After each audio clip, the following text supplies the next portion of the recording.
දේවතාවයක් බවට පත් කිරීමේ බලගතු අසිරිමත් සිදුවීම පවා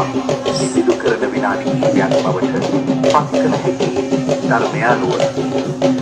ඒ අම නිවන් සුව පරම ශාන්තිය ලබන නිවන් දොර විවර කර ගැනීමට මනසේ ප්‍රබල ආධ්‍යාත්මික පරිවර්තනයකට අවශ්‍ය පදනම් සකසා දෙන විනාඩි කිහිපයක් බවට පත් කරගත හැකි ඔබට සුදම් සෑරදුන් සසුනට පිදෙන මේ අසිරිමත් පින්කමත් එවන් ශාසන ලැබි රත්නත්‍රය වෙත අපරිමිත සැදැහැ ඇති පිරිසකුයි මහදුක සෙවන සමාධි අරණ වටා ඒකරාශී වී සිටින්නේ පූජ්‍යපාද ඉංගිරියේ සුදම්ම ස්වාමීන්ද්‍රයන් වහන්සේ මාර්තු 5 වෙනිදා දිවි ගමනේ 42 වන උපන්දිනය සැමරුම් ඒ නිමිත්තෙන් ලෝ සසුන් වැඩවඩන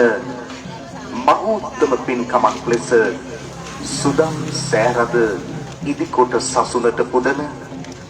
ඉංගිරියේ සුදම්ම ස්වාමීන්ද්‍රයන් වහන්සේ නිති ලබා දෙන සාර දහම් අනුශාසනාවන් අවබෝධ කොට ඇති ඔබ අවබෝධ කොට ඇති ඔබ මේ අසිරිමත් පින්කමේදී අර්ථාන්විතව මේ පින්කම ඔබේ ජීවිතාලෝකයේ උදෙසා යොදා ගන්නට උත්සාහ ගනු නිසකයි. එදා 2011 වර්ෂයේදී සතිය ඉඳලා බලනවා අපමණ දුෂ්කර තැනක් ඒත් මගේ ගුරු දේවෝත්තමයන් වහන්සේ ශ්‍රී ලංකා අමරපුර මහා නිකායේ සිරිසුමන පාර්ශවයේ ශ්‍රීමත් අනුනායක අති ගෞරවනීය කතලුවේ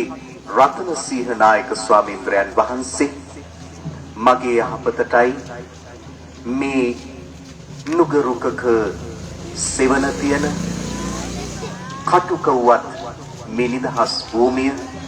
මට හඳුන්වා දෙන්නේ කොතරම් දුෂ්කරතා තිබුණත් මා මෙහි නතර වෙනවා මේ භූමිය තථාගතමා මෑණී බුදු පියාණන් වහන්සේට කැප වූ භූමියක් බවට පත් කරලා බුදු සසුනට සවි බල දෙන මෙහෙවරක් මා ඉටු කරනවා යන මහෝත්තම හැඟුමින් තරුණ වයසේ තරුණ යතිවරයන් වහන්සේ නමක ලෙසින්